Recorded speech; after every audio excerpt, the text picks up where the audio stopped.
Chapter X Iraq, 1831 to 1871. The Tanzimat. The economic situation in Iraq in the 30s and 40s of the 19th century. Iraq, one of the most backward regions of the Ottoman Empire, was not under the control of Muhammad Ali and was not affected by his reforms. It continued to be a remote colony of the East India Company. In the period following Dawood Pasha's dethronement, 1831, the Turkish governors of Iraq strove to consolidate the port's authority and executed its orders to the letter. The situation in Iraq became very critical after the liquidation of the Kulamen dynasty. The country was ruined and in the grip of an unusually severe, even for Iraq, economic crisis. The plague of 1831 had carried off most of the population and dealt a crushing blow to Iraq's productive forces. Out of the 150,000 inhabitants of Baghdad, only 20,000 were left, and in Basra, only 5,000 or 6,000 were left out of 80,000. Many towns and villages had died out completely. Homes were boarded up. Stores and workshops were closed. Fields and orchards were abandoned. The area under cultivation had shrunk and the fruit trees had perished. Trade had come to a standstill. Feudal anarchy returned with new force and deepened the crisis. It took the country over 20 years to recover from the consequences of the plague. The Kurdish uprising and tribal wars. Dawood Pasha had forced the Kurdish Beks and the Arab sheikhs into submission. He had known how to keep them under control. He had fought against the Porte, but united the whole of Iraq under his own authority. The new pashas of Iraq were appointed by the Sublime Porte and fulfilled its every wish. They destroyed the traces of Iraq's former independence and placed it under the complete control of the central government. But actually their authority in Iraq was illusory.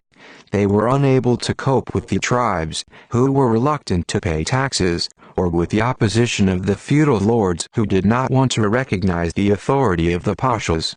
The country once again entered a period of feudal decline and became involved in continuous tribal uprisings and internecine wars. The Arab tribes of Muntafik, Shammar, Anaza and others either fought among themselves or formed alliances and fought against the Baghdad pashas.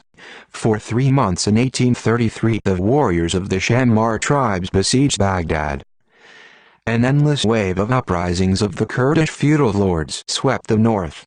They were supported by the Shah of Iran on the one hand, and the Egyptian Pasha, Muhammad Ali, on the other, striving to complete the unification of the Arab Empire and gain possession of the strategic trade route from the Mediterranean to the Persian Gulf. Muhammad Ali pressed for the annexation of Iraq to his domains.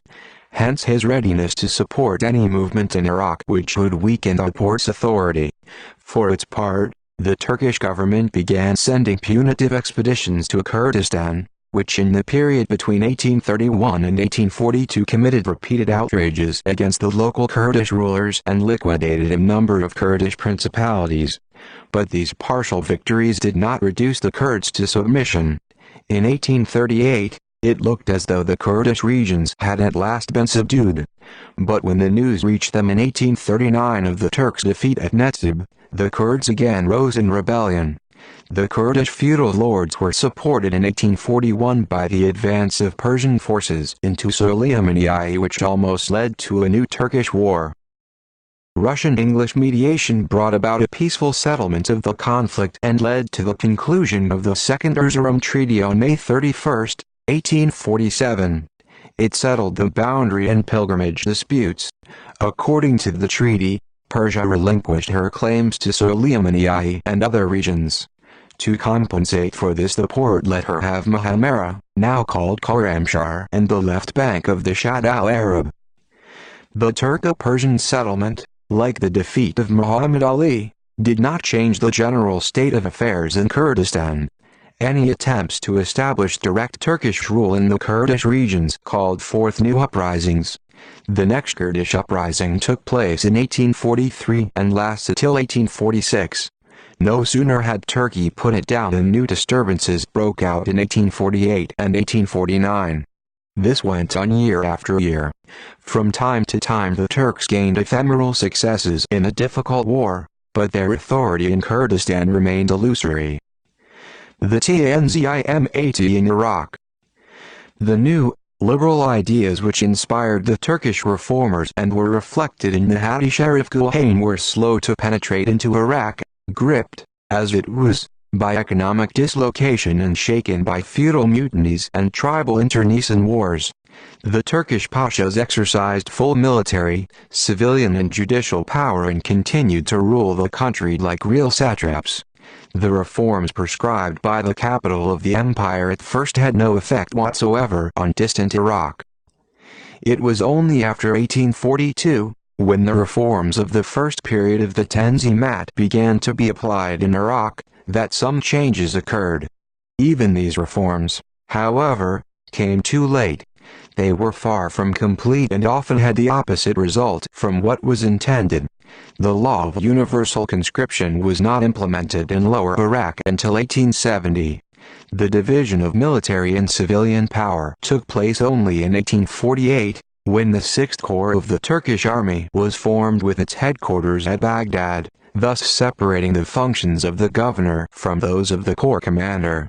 Simultaneous reorganization of state machinery brought a certain degree of centralization and specialization in the abolition of the taxed farming system. Special clerks were entrusted with the supervision of financial and tax questions. A slightly Europeanized Turkish bureaucracy came into being. The reforms did not give rise to a social movement in Iraq and their practical results were nil. The new administration was not as despotic as it was corrupt. The people still suffered from the extortions and outrages of the officials, who often confused their personal interests with those of the state. The development of trade and the means of communication. For a long time the economy of Iraq remained in complete decline. It was only in the 60s of the 19th century that the first signs of economic progress appeared. Iraq began supplying the world market with grain and dates and purchasing foreign manufactured goods. To meet foreign demands for Iraqi agricultural products, the country restored her fields and orchards and expanded the sowing area and the date plantations. Iran too was drawn into the world market. Moreover, a considerable part of its foreign trade passed through Baghdad and Basra. The liquidation of internal customs in Iraq in 1861 considerably increased the growth of this trade. The growth of foreign trade and transit called for the development of communications. As far back as the 30s of the 19th century, the British traveler Chesney had unsuccessfully attempted to organize regular shipping along the Euphrates. The route to India through Egypt and the Red Sea was more profitable. Iraqi trade at the time was too insignificant to justify spending so much money on the development of a new waterway, but in the 60s increased trade led to a revolution in the means of transport. In 1862, the Turkish government established regular shipping lines along the Tigris between Baghdad and Basra. In the same year, the British Company of Lynch also established regular shipping lines along this route. Bara had regular sea communications with the ports of the Persian Gulf and India. In 1864, a telegraph was set up connecting Baghdad with Istanbul, Tehran, Basra and India. Midhat Pasha in Iraq. The final reformation of Iraq was entrusted to the outstanding Turkish statesman, Midhat Pasha, 1822–1883. Midhat Pasha was the leader of the Turkish constitutional movement and author of the Ottoman Constitution of 1876. The Turkish government granted him full authority. In 1869, he was appointed governor of Baghdad and also commander-in-chief of the 6th Corps, thus acquiring absolute military and civil authority in Iraq. With characteristic energy, Midhat Pasha set to work to carry out reforms and reorganize the entire life of Iraq. He gave considerable attention to the construction of transport routes. He expanded steam navigation on the Tigris and founded a state steamship company. After the opening of the Suez Canal, he organized shipping lines linking Basra with Istanbul and London. He drew up a project to extend navigation further upstream along the Tigris to Mosul and along the Euphrates up to Aleppo, entailing considerable excavation work. On his initiative, a dockyard was built at Basra. Midhat Pasha also intended to organize the extraction of oil in Mosul and build railways all over the Iraq. He worked enthusiastically on the project of the Euphrates Railway, but he was only able to complete the 12-kilometer Baghdad-el-Kazimiya line, which was used for steam trams. He gave great consideration to the expansion of the sowing area and plantations. Midhat Pasha also carried out a number of administrative and cultural reforms.